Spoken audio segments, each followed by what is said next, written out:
السلام علیکم ورحمۃ اللہ وبرکاتہ۔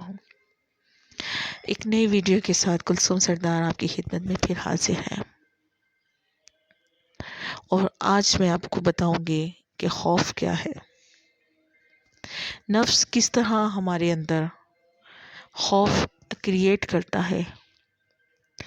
خوف اصل میں لا علمی ہے، ان نون ہے۔ ایکچول میں خوف ہے کیا؟ ہمیں بہت ساری چیزوں کا خوف جو ہے وہ نفس کریٹ کر کے رکھتا ہے۔ کسی چیز کے لاس ہونے کا خوف، کسی چیز کے چھین جانے کا خوف، کسی اپنے کے بچھڑ جانے کا خوف، اگر امیر ہے تو غریب ہونے کا، غریب ہے تو اس سے زیادہ غریب ہونے کا خوف، انسیکیورٹی۔ یہ سب کچھ جو لائف کے ہمارے چیلنجز ہیں، ان کو خوف بنا کر ہمارے سامنے پیش کرتا ہے نفس۔ حالانکہ جو یہ نفس جس کو خوف بنا کے بتا رہا ہے، ایکچوئل میں یہ خوف نہیں ہے، یہ تو چیلنجز ہیں، لائف کے چیلنجز۔ لیکن ان کو اس طرح یہ آپ کے سامنے لے کر آئے گا کہ آپ اس کو چیلنج کے طور پر نہ لیں، بلکہ اس سے خوف زدہ ہو کر اس سے فرار حاصل کرنے کی کوشش کریں۔ خوف ایکچوئل میں بذات خود کوئی بھی چیز نہیں ہے، بلکہ یہ ہماری یادداشت میں موجود پریویس زندگی میں کوئی ایسی تکلیفیں جو ہم نے اٹھائی ہیں، جسے ہم برداشت نہیں کر پائے یا کریں برداشت کی ہیں تو بہت مشکل سے کی ہیں، وہ ہمارے دماغوں میں محفوظ ہیں۔ تو ہم ان چیزوں سے بچنے کے لیے کہ دوبارہ ان پین میں ہم مبتلا نہ ہوں، ہمارے ذہن میں ان نون خوف کریٹ کرتا رہتا ہے۔ اب دیکھیں، جو چیز ماضی میں گزر چکی ہے وہ دوبارہ تو نہیں آئے گی، لیکن اگر ہم ماضی کی تکلیفوں کو ہی یاد کرتے رہیں گے تو ہم فیوچر میں کیا کریں گے؟ ہم اپنا پریزنٹ بھی تباہ کریں گے، اور دوبارہ وہی سب کچھ سوچ کر بدگمانیاں، مایوسیاں سوچ کر، خوف زدہ ہو کر، ہماری جو رہی سہی ول پاور ہے، جس کو ہم نے چیلنجز کو فیس کرنے کے لیے استعمال کرنا ہے، وہ اس کو ہم ختم کر رہے ہوتے ہیں انڈائریکٹلی۔ کیونکہ اگر آپ مسلسل خوف کے سوچ میں رہتے ہیں، خوف کے خیالات کو آپ کا ذہن پروڈیوس کر رہا ہے، تو آپ کے اندر امیون پاور کم ہوتی چلی جائے گی، اور آپ مسلسل اس اسٹیٹ میں رہ کر آپ ذہنی دباؤ، ذہنی پریشانی اور ڈپریشن کا شکار ہو جائیں گے، جو کہ آج کل ہر دوسرا انسان ہے، کیونکہ اسے نہ خود پر یقین ہے اور نہ اسے اللہ پہ یقین ہے۔ کبھی آپ نے نوٹس کیا ہے، جب کسی کا کوئی اپنا مر جاتا ہے جس کو وہ کبھی کھونا نہیں چاہتی یا چاہتا، لیکن وہ اس کے چلے جانے کے بعد بھی وہ زندہ رہتا یا رہتی ہے۔ اگر کسی کے والد فوت ہو جائیں تو وہ بچے بھی سروائیو کرتے ہیں، اور اس آدمی کی بیوی بھی سروائیو کر جاتی ہے۔ کیسے کر جاتی ہے؟ کیونکہ جب وہ زندہ تھا، وہ انسان زندہ تھا ان کی زندگی میں، تو اس نے ساری رسپانسبلٹیز لی ہوئی تھی، اور وہ ان کی ڈیپینڈنٹ تھے۔ لیکن جیسے ہی وہ انسان وفات پا گیا، اب رسپانسبلٹی اس عورت نے لے لی، اور جیسے بھی ہم کسی چیلنج کی رسپانسبلٹی لیتے ہیں تو ہمارے اندر جو پوشیدہ طاقتیں ہیں، پاور ہیں، وہ ہمیں ان چیلنجز کو فیس کرنے کے لیے تیار بھی کرتی ہیں، اور ان چیلنجز سے نکلنے کے لیے ہمیں حوصلہ دیتی ہیں، اور ہم ان چیلنجز کو فیس کرتے کرتے ایک کامیاب زندگی کی طرف، اب وہ عورت جو پہلے صرف ماں بن کر گھر پہ رہتی تھی، اب وہ باپ بن کر کما بھی رہی ہوتی ہے۔ درجنوں مثالیں ہیں، گھر بھی سنبھالتی ہے اور کما بھی رہی ہوتی ہے۔ ماں اور باپ دونوں کا کردار تھا، گو کہ باپ کی کمی کوئی بھی پوری نہیں کر سکتا، اس خلا کو کوئی فل نہیں کر سکتا، لیکن اتنی طاقت پہلے کیوں نہیں تھی اس کے اندر؟ کیونکہ اس نے اس کو انلاک ہی نہیں کیا تھا. اس نے خود کو، ظاہر ہے اس کی کفالت کی ذمہ داری اس کے شوہر کی تھی، تو اس کو اپنی طاقت کا اندازہ نہیں تھا. تو اسی طرح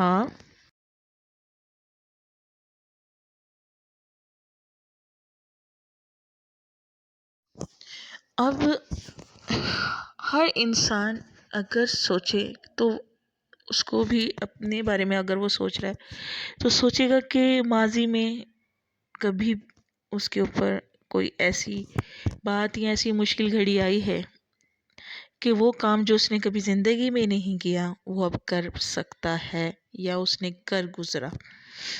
تو یہ پوشیدہ طاقتیں ہمارے اندر موجود ہیں، یہ پاورز ہمارے اندر موجود ہیں، جس کو نفس کیا کرتا ہے؟ خوف کی نظر کر دیتا ہے.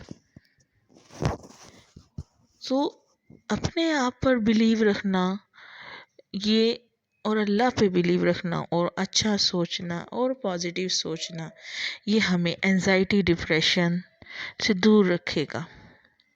اور ہر وقت 24 گھنٹے آپ کو فیئر میں رکھنا، یہ نفس کی کوشش ہے تاکہ آپ کوئی اور کام کرنے کے قابل ہی نہ رہیں، اللہ سے دور ہی رہیں اور مذہب کے خلاف ہی رہیں اور اللہ سے مایوس رہیں.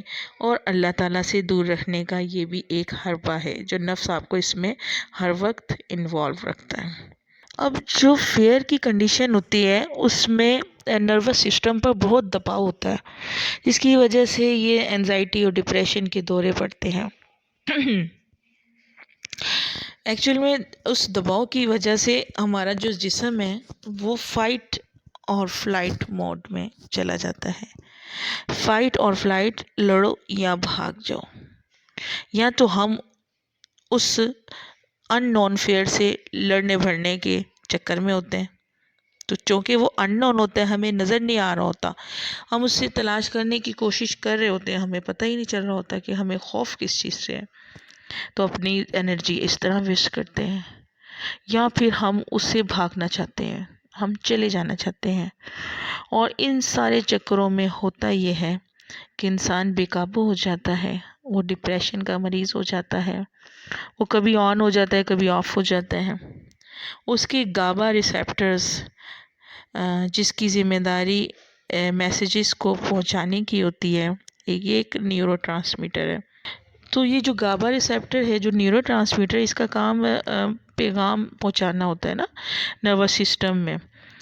تو یہ کمیونیکیشن کا کام کردار ادا کرتا ہے. لیکن جب ہم یا ہم میں سے کوئی ڈپریشن یا انزائٹی میں چلے جاتے ہیں اس اسٹیٹ میں، تو یہ ڈسٹرب ہو جاتا ہے. پھر اس کو ہیک کرنے کے لیے گابا ریسیپٹر کی ٹیبلٹس دی جاتی ہیں، اور تاکہ کنٹرول کیا جا سکے اس کی کمیونیکیشن کو اور اس کو نارمل کیا جا سکے. تو وہ وقتی طور پر آرام ملتا ہے اور ایسے لگتا ہے کہ سب کچھ ٹھیک ہو گیا ہے، بٹ وہ صرف جھوٹ ہوتا ہے، دھوکا ہوتا ہے. اور اس طرح جسم جو ہے وہ، دماغ و جسم عادی ہو جاتا ہے ٹیبلٹ کا، اور پھر آپ ڈیپینڈنٹ ہو جاتے ہیں ٹیبلٹ کے. تو اس کا کیا کیا جائے؟ اس کا سب سے تو آسان طریقہ جو میں یہ کہوں گی کہ بینگ اے مسلم ہمیں سب سے پہلے اپنے بنانے والی ذات پر یقین ہونا چاہیے کہ جس پاک ذات نے ہمیں بنایا، پیدا کیا اور ایک مقصد کے تحت کیا، پہلے بچپن سے لے کر اب تک ہماری ضروریات کا خیال رکھا، ہماری ضروریات کے لیے وسیلے بنائے، تو وہی ہمیں ابھی بھی اس حالت میں بھی نہیں چھوڑے گا. وہ اس دنیا میں بھی ہمارے ساتھ ہے، ہمارے دکھ سکھ میں بھی ہمارے ساتھ ہے، اور قبر میں بھی ہمارے ساتھ ہے، اور آخرت میں بھی. یہ ایک بنیادی عقیدہ ہے، یہ ایک بنیادی عقیدہ ہے. اگر اس عقیدے پر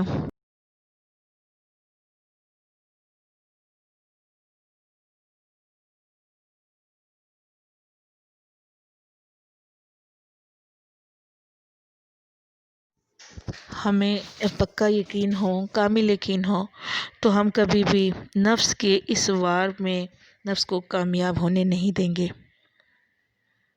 تو سب سے پہلے اللہ پہ یقین، اور اس کے بعد چونکہ اللہ تعالیٰ نے آپ کو بنایا ہے تو بنا مقصد کے نہیں بنایا، پھر خود پر یقین، اپنے ذات پر یقین کہ آپ ان چیلنجز کو فیس کر سکتے ہیں، یہ کام کر سکتے ہیں، اور اس میں کسی بھی قسم کی شک کی بات نہیں ہے۔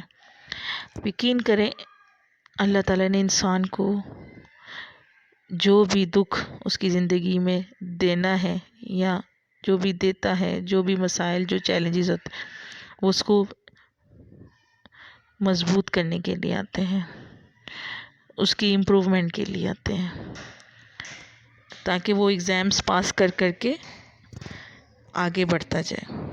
آیت ہے الا بذکر اللہ تطمئن القلوب، خبردار اللہ کی یاد ہی سے دل تسکین پاتے ہیں۔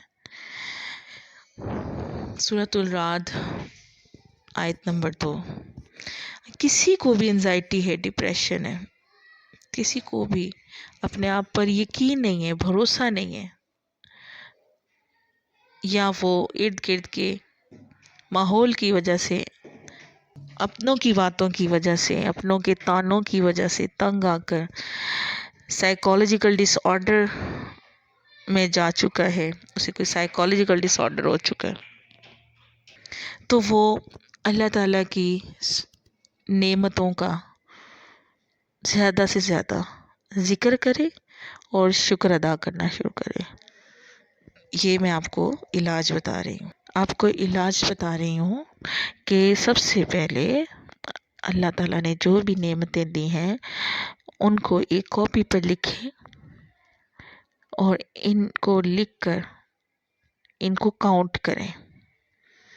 مثلا آپ نے لکھا نمبر 1 کہ اللہ تعالیٰ نے آپ کو پیرنٹس دیے ہیں، نمبر 2 اللہ پاک نے آپ کو ایک مکمل جسم دیا ہے، نمبر 3 اللہ تعالیٰ نے آپ کو تعلیم دی ہے، اللہ پاک نے آپ کو تعلیم کے لیے وسیلے دیے ہیں، نمبر 4 اللہ پاک نے آپ کو ایک خوبصورت چہرہ دیا ہے، اللہ پاک نے آپ کو آنکھیں دی ہیں، ناک دی ہے،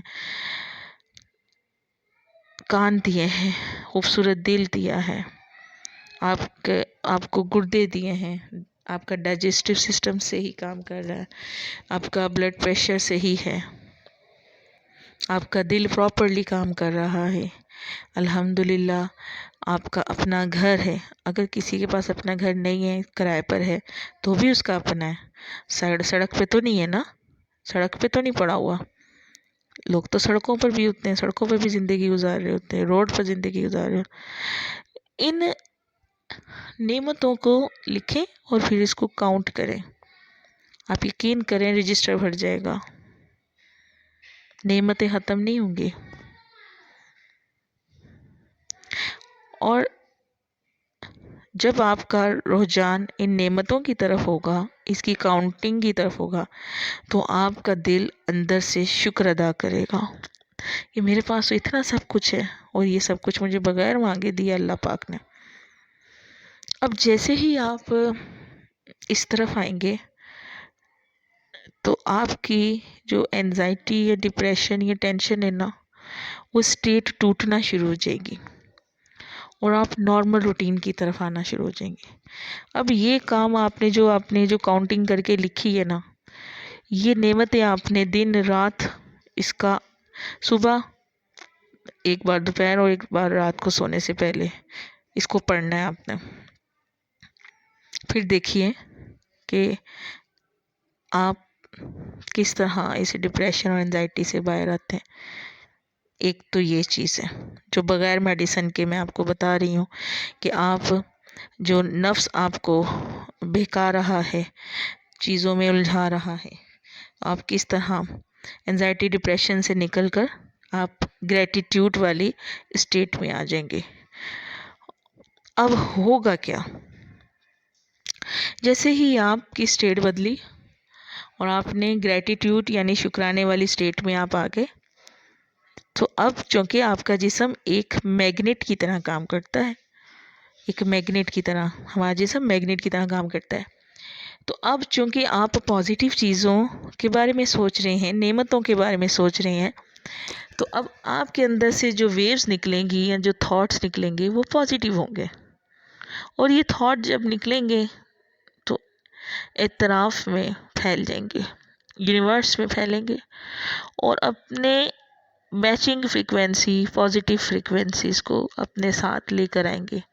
یعنی کہ قرآن پاک میں آپ نے یہ سنا ہوگا، ارشاد فرمایا اللہ تعالیٰ نے کہ تم میری نعمتوں کا شکر کرو، میں ان کو اور بڑھا دوں گا. تو وہ یہی ہے، کیا ہے اشارہ، کیا ہے کہ جتنا زیادہ آپ شکر ادا کریں گے وہ کس طرح نعمتیں بڑھیں گی.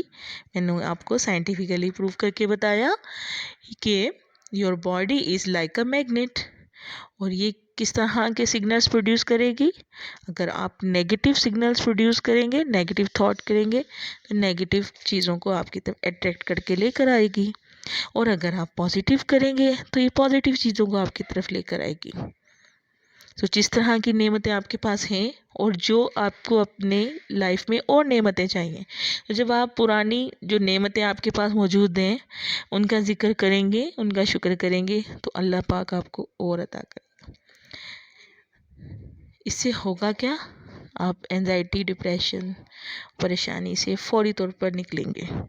یہ پریکٹس کی بات ہے، 8-10 دن لگیں گے آپ کو اس پریکٹس میں. بڑے سے بڑی ڈپریشن اور پریشانی سے آپ نکل جائیں گے. امید ہے آپ کو آج کی ویڈیو میری پسند آئی ہوگی. پلیز لائک کیجئے، شیئر کیجئے اینڈ سبسکرائب کیجئے مائی چینل. جزاک اللہ. اللہ حافظ.